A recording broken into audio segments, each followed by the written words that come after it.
star-spangled banner yet wave o'er the land of the free and the hope of the brave.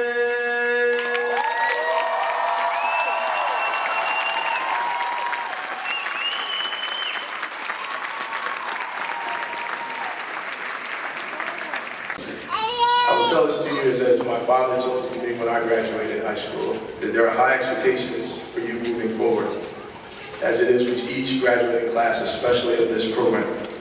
You take your place in the proud traditions steeped in the high ideals of honor, integrity, service, and most importantly, perseverance. Today, these young men and women officially become a part of this legacy, and along with it, all the responsibilities it entails.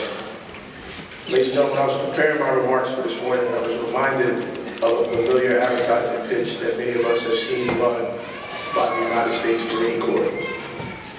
That pitch epitomizes discipline, strength, and fidelity succinctly in 5 simple words.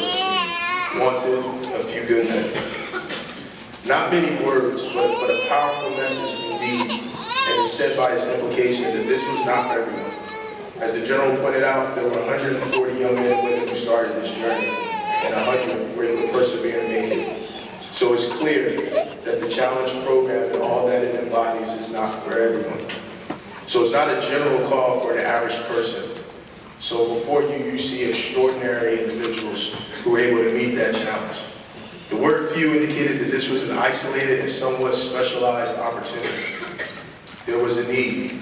The word wanted indicated there was a role to fill and someone needed to fill it. Not everyone could, but someone must. The request was not limited only by number, but by quality. A few good men, irrespective of gender, meant that only those of a certain caliber need apply and a certain conviction to be successful to meet that goal. So the call was clear. A specific need existed that could only be filled by a few special people. It has to be a certain kind of person to qualify. The very exclusiveness of this appeal added to its desirability. An element of intrigue existed simply because the inference was not everyone need apply, not everyone could qualify. The Challenge Program epitomizes this principle. The Challenge Program provides stability, consistency, and most importantly, an opportunity.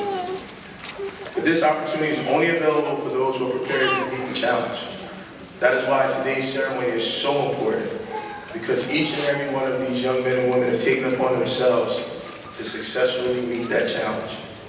And today, they are charged with accepting the responsibilities that the leaders of this program have committed themselves towards, improving the quality of life within our communities, and enhancing educational opportunities for all New Jersey's youth, regardless of how they got here or the road they took to be here.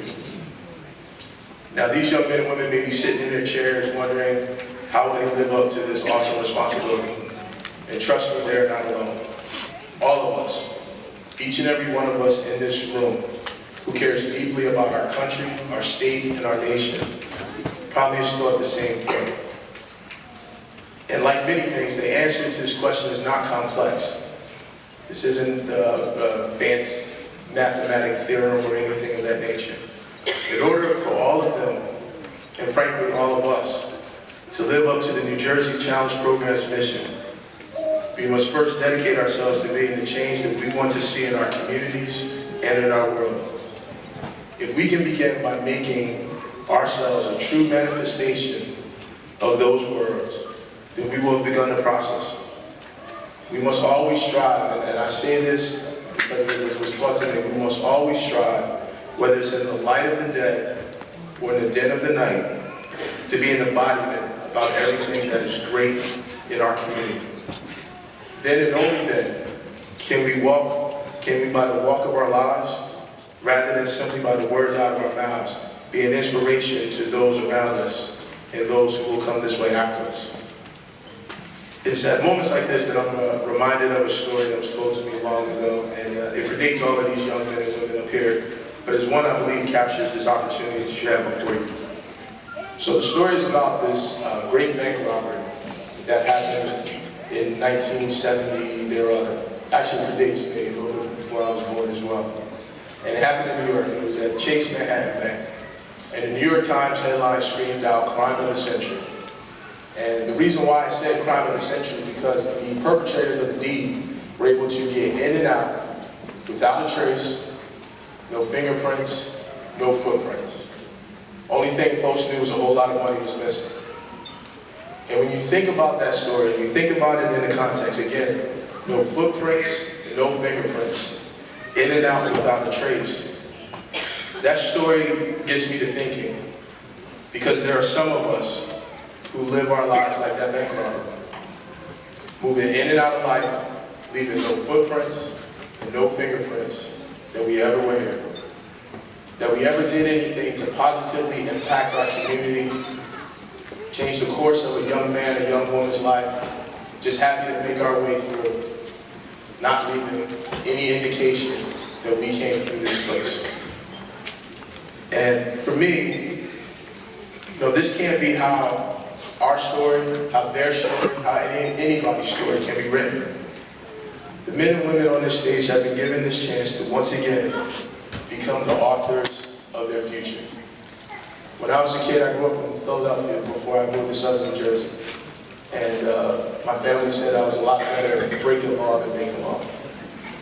And I sit here today because somebody got in my path and changed the direction of my life. The story has often been told and many of us have heard it. I have many friends who I call my brothers, who I grew up with. Most are dead or will never see the light of day because they're incarcerated. That was my crew. That was who I was with. Somebody got in front of me. Now, whether it was divine intervention, a parent, a community leader, or the challenge program, it got in front of the lives of these young men and women.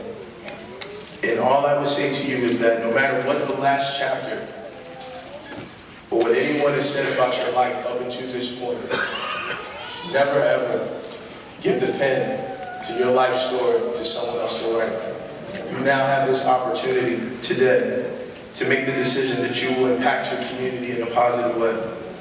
You'll make the decision that will provide, hopefully, positive mentorship and guidance to some younger person who needs to hear from someone, quite honestly, who's been there and done that. Because so often folks tell us, and I remember when I was a kid, folks would say to me all the time, you need to do this, you need to do that. But they didn't come from where I came from. You're going to have an opportunity to go back and talk to people and tell them, I've done that. There's a better way. I did it, you can do it. You'll be a shining example to your peers and let them know that they can move forward in their lives in a positive way, no matter where they've come from before. Ladies and gentlemen, the graduates of the New Jersey Youth Challenge Academy, Class 41.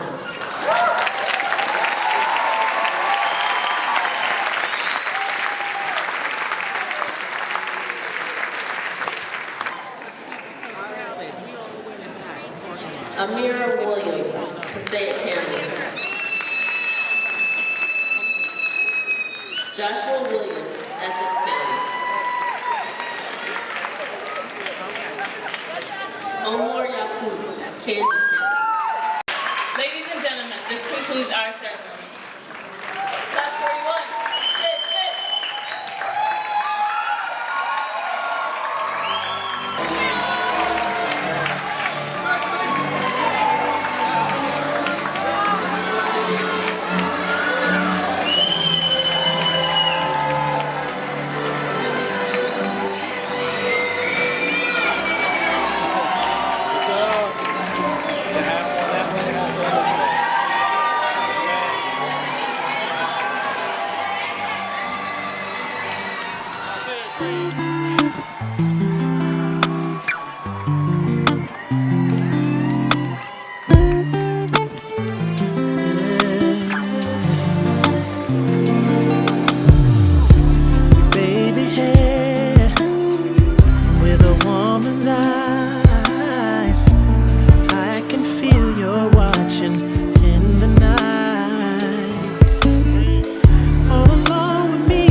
school.